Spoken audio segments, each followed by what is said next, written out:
अनंत कान्हेरे। भारत में सन 1857 के पश्चात हथियारों पर कड़ी पाबंदी लगाई गई थी।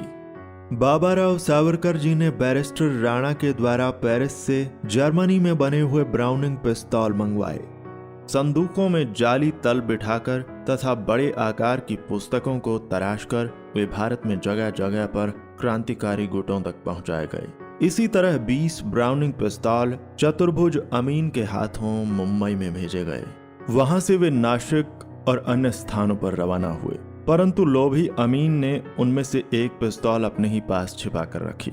वही पिस्तौल उसके लिए और सावरकर जी के लिए घातक ठहरी।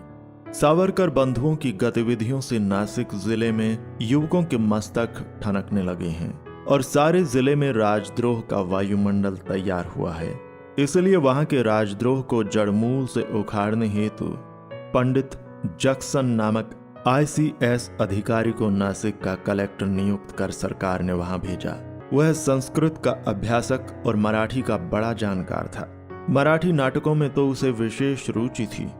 वह सार्वजनिक और खासकर राष्ट्रीय आंदोलन करने वाले का कट्टर बैरी था। वंगभंग विरोधी आंदोलन में निकाले गए जुलूस पर उसने पाबंदी डाली। बहुत से लोगों को जेल में ठूंसा। दिनांक 26 सितंबर 1860 को निकले हुए दशहरे के जुलूस में वंदे मातरम के नारे लगाए जाने का बहाना कर बहुत से युवकों पर कठोर अत्याचार किए थे। लोकमान्य तिलक को आजन्म कारावास का दंड दिए जाने पर निकले हुए जुलूस को बिखेर दिया गया था। कितने सारे लोगों को कड़ी सजाएं दी गई थी। किसी भी ठोस सबूत के न होते हुए भी बाबा राव सावरकर ने छापी हुई 4 कविताओं को राजद्रोह बताते हुए उन्हें अंडमान में काले पानी पर भेजा। उसी दरमियान नासिक शहर में जुलूस निकालकर उनकी बेइज्जती की। सावरकर परिवार की सारी जायदाद जब्त कर ली गई। बाबा राव सावरकर की बेइज्जती यह ऊंट की पीठ पर का मानो आखिरी तिनका ठहरा। अभिनव भारत के सदस्यों ने इस घटना का बदला लेने का निश्चय किया। औरंगाबाद के एक मासूम युवक अनंत लक्ष्मण कान्हरे के मन में सावरकर जी के प्रति परमात्मा समान श्रद्धा थी। उसका नासिक के अभिनव भारत के लोगों से संपर्क हुआ। उसने जैक्सन को मार डालने का अपना इरादा बताया। नासिक में से राजद्रोह को निपटा डालने के पुरस्कार के स्वरूप दिसंबर 1909 में जैक्सन को कमिश्नर के पद पर बढ़ोतरी मिली। अगले वर्ष के आरंभ में वह नए पद पर तबादला होकर जाएगा, ऐसा घोषित हुआ। उसे नासिक से जीवित जाने न देने का क्रांतिकारियों ने निश्चय किया।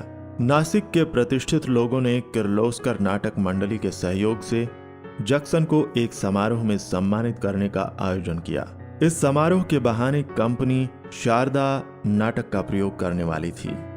उस समय बाल गंधर्व शारदा का पाठ खेला करते थे।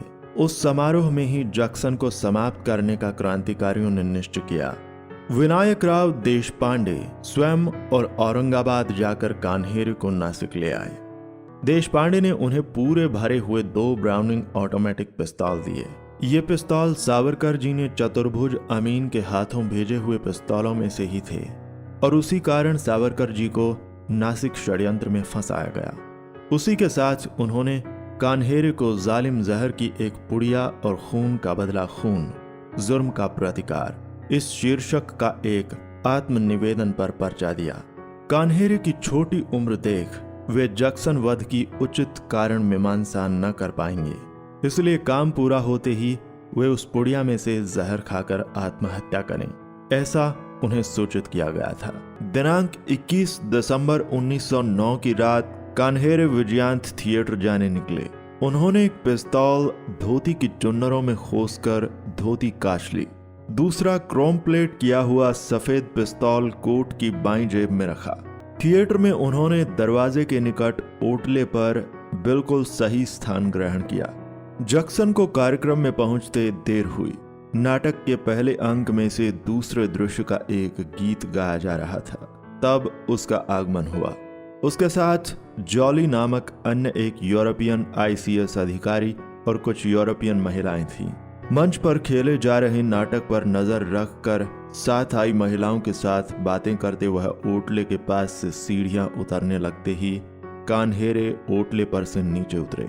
पेट के पास रखा पिस्तौल बड़ी फुर्ती से बाहर निकालकर उन्होंने जैक्सन की पीठ की ओर से उसके ऊपर गोली दागी। गोली उसकी बगल में से कुछ घाव न करते आर पार गई। किसी की समझ में कुछ हुआ नहीं तो वे किसी बाण के समान सामने दौड़े और जैक्सन के सीने पर धाएं धाएं 5 गोलियां दागी। उसके सीने की छलनी बन गई। जैक्सन खून में लथपथ निष्प्राण होकर वहीं गिरा। जॉली कान्हेरे पर झपटकर उसे धकेलते हुए पीछे तक ले गया और उसने उनका पिस्तौल पकड़ा हुआ हाथ मजबूती से पकड़ लिया। उसी क्षण जिला डेप्यूटी सुपरिटेंडेंट ऑफ पुलिस तोरड़मल आगे दौड़ा और उसने उनके हाथ से धुआं निकल रहा पिस्तौल निकाल लिया। येवला के तहसीलदार पलशिकर ने अपने हाथ की लाठी उनके सिर पर मारी। उन्हें पुलिस थाने में ले जाया गया और रात 2 बजे तक उनका बयान दर्ज करा लेने का काम जारी रहा। उसी रात शहर में पूछताछ, तलाशी और गिरफ्तारी का कांड शुरू हुआ। 50 युवकों को धड़ल्ले से पकड़कर सरकारवाड़ी में ठूंसा गया। जुर्म एवं यातनाओं से लाचार बने कैदियों ने पुलिस चाहती थी वैसे बयान लिख कर दिए।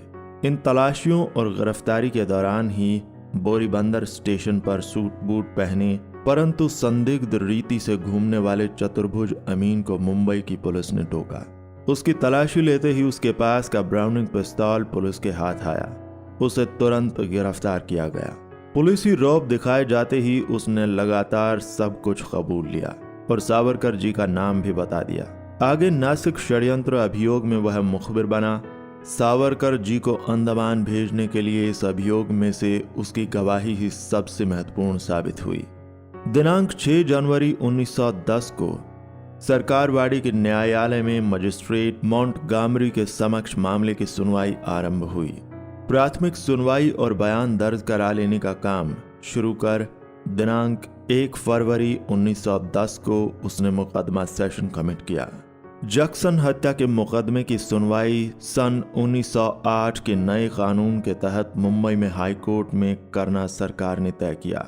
इस कानून के अनुसार मुकदमे में पंच यानी कि जूरी होने वाले न थे और न्यायालय के फैसले पर अपील करने की छूट न थी। सभी अभियुक्तों को तुरंत भायखला के कारागृह में भेजा गया। अनंतराव कान्हेरे, अण्णा कर्वे, विनायकराव देशपांडे, शंकरराव सोमण, वामनराव जोशी, गणु वैद्य और दत्तू जोशी इन 7 अभियुक्तों के ऊपर मुंबई हाईकोर्ट में मुख्य न्यायाधीश sir Basil Scott, Narayan Chandavarkar और हीटन इनके न्यायासन के समक्ष दिनांक 7 मार्च 1910 से जैक्सन की हत्या का इल्जाम रखकर यह मुकदमा शुरू हुआ। कान्हेरे ने सारी जिम्मेदारी अपने सिर पर उठा ली और बड़े ही साहस से वे मुकदमे में खड़े हुए। दिनांक 30 मार्च 1910 के दिन मुख्य न्यायाधीश सर स्कॉट ने स्वयं निर्णय पत्र पढ़ा। अनंत कान्हेरे, अण्णा कर्वे और विनायकराव देशपांडे इन्हें फांसी, शंकरराव सोमण एवं वामनराव जोशी को आजन्म कालापानी, गणु वैद्य को आजन्म कारावास तो दत्तू जोशी को 2 साल सश्रम कारावास ऐसी सजाएं सुनाई गईं। गणु वैद्य और दत्तू जोशी के बाबाराव सावरकर जी के खिलाफ चले नासिक षड्यंत्र में आगे चलकर मुखबिर बन जाने से उनकी सजाओं पर अमल हुआ ही नहीं। सभी मुजरिमों को थाना कारागृह में स्थानांतरित किया गया। दिनांक 19 अप्रैल 1910 के सवेरे 7 बजे कान्हेरे, कर्वे और देशपांडे को थाना कारागृह में फांसी दी गई। तीनों धीरोदात्त वृत्ति से हंसते हंसते फांसी के तख्ते पर झूले। आज भी उनकी स्मृति हमारे मन में से मिटी नहीं।